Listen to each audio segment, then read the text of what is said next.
Do you struggle to get through a lap without a mistake? Do you often crash with competing cars? Do you run wide at corners or brake too early or late? Do you often find yourself frustrated with racing games with no solution in sight? Well, if so, you might suck at racing games. Luckily, I took some time off my very busy professional sim racing career to give you some of the most important tips in sim racing. This video will be broken down into a 5-step program. Each of these tips or steps leads into the following one, so once you master the first step, you move on to the next. It's simple. I'm going to go over 5 of the most basic yet important tips for sim racing that I have personally used to help me improve. These 5 steps are all meticulously placed in a specific order, as the first lays a foundation for the rest. As a disclaimer, these tips apply to all racing games, so it should help you improve no matter what game you enjoy playing the most. And like I said before, these all go hand in hand, so commit to the next 10 minutes and watch this entire video. I promise you it's worth it. If you enjoy this video or it helps you out, let me know by leaving a like or a comment. I also have my Discord linked in the description. That being said, let's get right into it. The first step we'll go over is depth perception. This refers to the ability to perceive and recognize objects at different distances. Now, in real life, most people don't have an issue with this. It's obvious when an object is 50 feet, 100 feet, or 200 feet away. However, when playing a video game, this perception is distorted because everything in your field of vision is on a flat screen in front of you. Even if something is far away in the game, it's still close to your real-life eyes on the screen. In sim racing, depth perception is very important. Recognizing the distance to other cars, braking points, and upcoming corners is key to driving efficiently. The reason this is the first step is because without proper recognition of these things, a lap becomes so much harder. So how can we improve our depth perception to better recognize these important points? Start by doing a few practice laps around a comfortable track and turn the racing line off. By the way, if you still struggle to drive without the racing line, you can check out this video on my channel. Once on track, do a slow lap at about half speed. When approaching each corner, pay attention to 3 things. Distance to the corner as you close in, your reference point for braking, and once braking, the apex of the corner.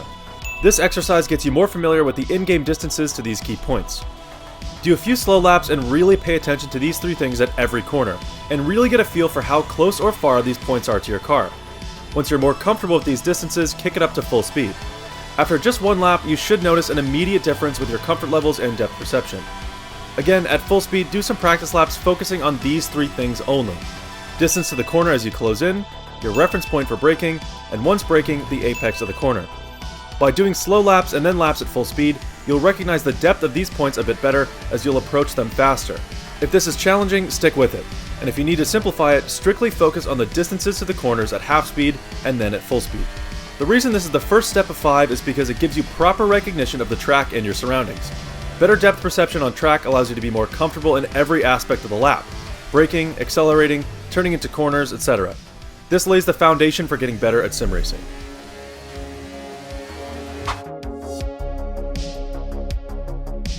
Once you're more comfortable with the depth perception on track and recognizing the distances to certain reference points, eye placement is the next most important thing.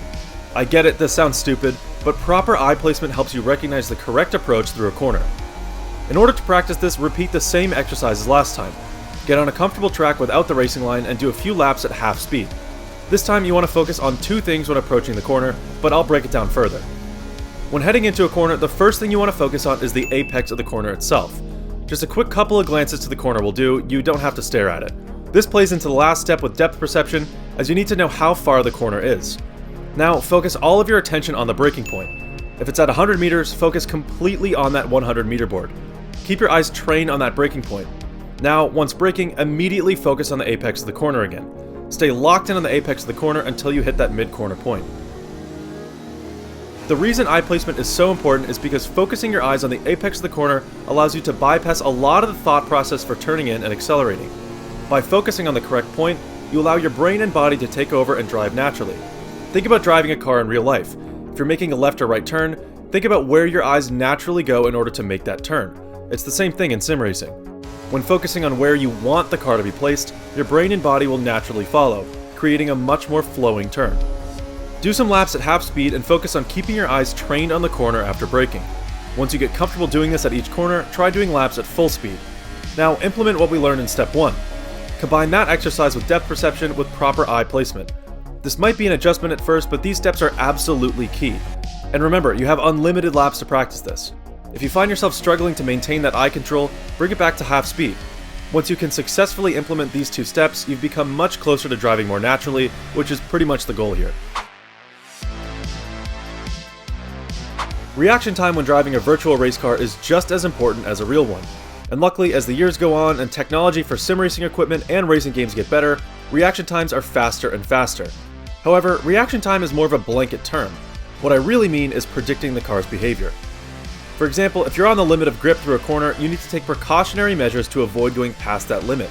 If you feel the rear start to slip, you need an immediate reaction to correct that slip. On top of this, you need to predict the car's behavior when turning into a corner. To practice these two things, again, take a lap at half speed on that comfortable track. This time, I want you to treat it more like an experiment as opposed to a practice. When turning into a corner, focus on two questions. How comfortable does the car feel when I turn in?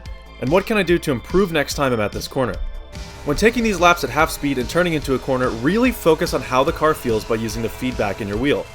Does the car feel heavy? Do you feel understeer or oversteer? Does it feel stable? Do you feel like there's enough grip? Etc.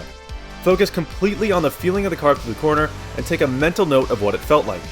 Now, completing the lap and at the same corner, try to remember how the car felt and what you can do to improve it. If the car feels understeery, turn in a bit sooner and slower. If it feels heavy, brake a little bit more. If it feels like there's no grip, wait a little bit longer before accelerating. Each of these feelings has a direct response that you can input in order to be more efficient through the corner. When you're doing these slower laps, experiment with different things. Make little changes to your driving style and feel the difference through each corner. Once you've found the most comfortable and quickest approach, start doing laps at full speed. Now, remember the key points from this step about car predictability, and combine it with the first two steps about depth perception and eye placement. Steering angle is extremely important, actually much more so than you'd think. When I talk about steering angle, I'm talking about through the corner. Having a smooth, precise steering input makes all the difference around a lap. In this step, we'll work on the correct amount of steering input for a corner. For starters, some of the stuff from the last point carries over into this one. Sometimes if the car feels a little unnatural through a corner, mostly understeery, it can be a result of turning the wheel too much. When struggling with understeer, it's a natural reaction to turn the wheel even more to force that rotation into the front end.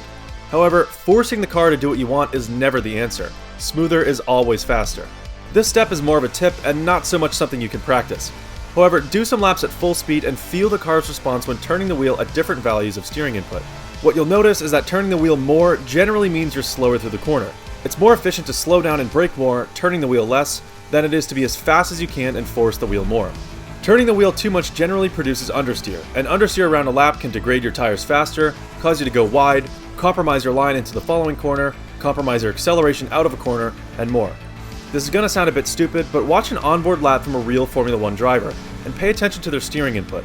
Watch the same lap multiple times, and notice how at each corner, they keep the car as straight as they possibly can. They try to limit their steering angle as much as possible, and by doing so, it creates a smoother, more flowing lap. After watching some of these videos, get back on the game and try to mimic their technique. Focus on using the brake and the gas to achieve proper rotation through a corner, rather than yanking the wheel one way or another. All professional racing drivers rely more on the pedals than the steering when it comes to cornering, and the same techniques carry over to the sim. Congratulations, you've reached the last step of my 5-step program. This step is all about the racing line. Now obviously for this step you need to be comfortable driving without the racing line, so again, watch this video if you still need that assist. The first thing to understand is that there are multiple lines through each corner, and depending on the corner, some are better than others. These lines also depend heavily on your driving style. Let's go over some of the basics. The basic purpose of a racing line is to keep the car as straight as possible and get through the corner as fast as you can. To do this, you generally brake before the corner, start turning in, and then accelerate from mid-corner through the exit. In order to do this most effectively, you want to approach the corner from the outside of the track, then pull to the inside at the apex, and then accelerate back to the outside on exit. This creates a flowing sequence that keeps the car as straight as possible. This is a simple approach to a racing line for every single corner that you will ever encounter. Stay to the outside, brake, turn into the corner and pull to the inside, start accelerating, and follow through to the outside on exit. For this step, start by doing a few slow laps and focusing completely on that outside, inside, outside line. Once you feel comfortable doing this, pick up a bit of speed and focus on the outside, braking, turning in, inside, accelerating, and outside. This is the best way through each corner. However, drivers like Michael Schumacher and Max Verstappen use the ideal line. When approaching a hard braking zone, instead of aiming for a swooping line across the apex, they'll use a harsher, sharper line. They brake later and decrease the angle of their car in relation to the corner. Then turn in sharply, aiming for more of a straighter line through the corner. This is very helpful for harsh braking zones, but not necessarily for the entirety of the track. Once you feel comfortable experimenting with the different lines, pick up speed and practice the perfect line through each corner. This step is probably the hardest one to master, but it's arguably the most important. Now that you're comfortable with the racing line, let's combine all of these steps into one example.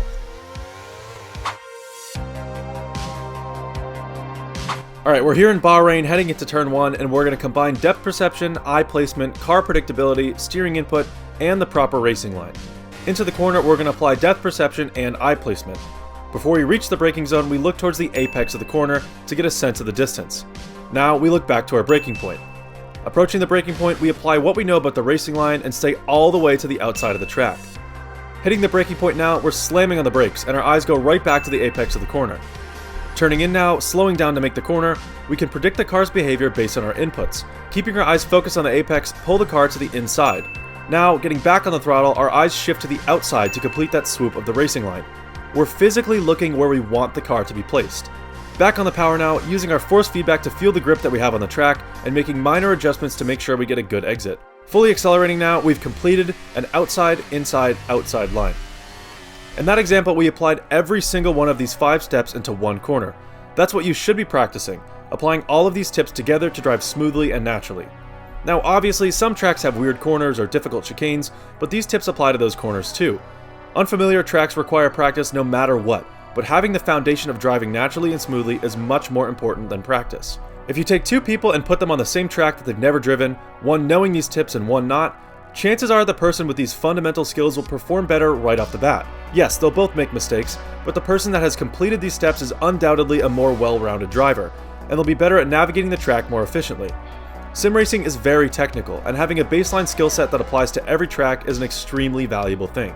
That being said, I hope this video helped you out, and I'm gonna plug it again, but if you still use the racing line, check out this tutorial on my channel, it will really help you out. If you learned anything from this video, feel free to leave a like or comment what you learned, and again, my Discord is linked in the description. So, if you made it this far, thank you very much for watching, and happy racing.